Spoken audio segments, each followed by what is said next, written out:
OTK 2026-cı il sınağı 74-cü sual.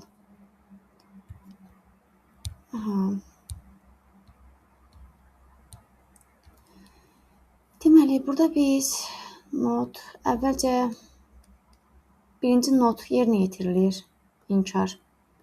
Sonra and, sonra or. Əgər mötərizə varsa, birinci mötərizənin içərisi yerinə yetirilir.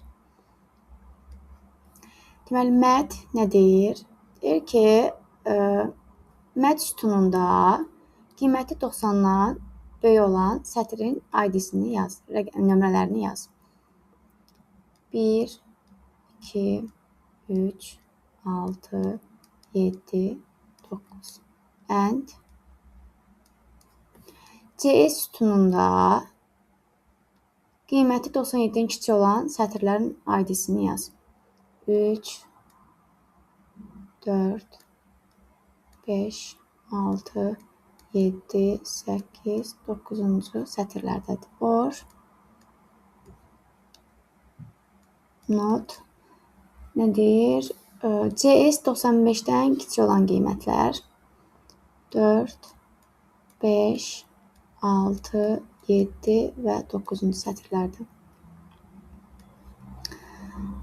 Uşaqlar, and olanda hər ikisində eyni olan rəqəmləri götürürsən.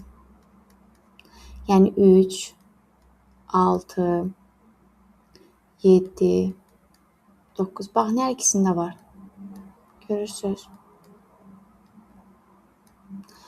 Sonra or not 4, 5, 6, 7 və 9. Notun funksiyası necə işləyirdi? Not inkar edirdi. Deyirdi ki, bu rəqəmlərdən başqa yerdə qalan bütün rəqəmləri götürməz. Yəni 1 olur, 2 olur, 4, 5, bir də 8. Or bu biz tərəfdə 1 olur, 2, 3 və 8-i götürür. Yəni buradakı rəqəmlərin tam əksini götürürsən. Orada isə bu or funksiyasında isə bu iki tərəfdəkini birləşdirirsən. Or nə edirdi? Cəmləmək kimi başa düşün də. 1, 2, 3, 4, 5, 8. Yəni deyir ki, bu sorğunun nəticəsi birinci sətirdə ödəyir, ikincidə, üçüncüdə, 4-də, 5-də və 6-da və 8-də. Ümumilikdə 6 dənə sətirdə ödədi.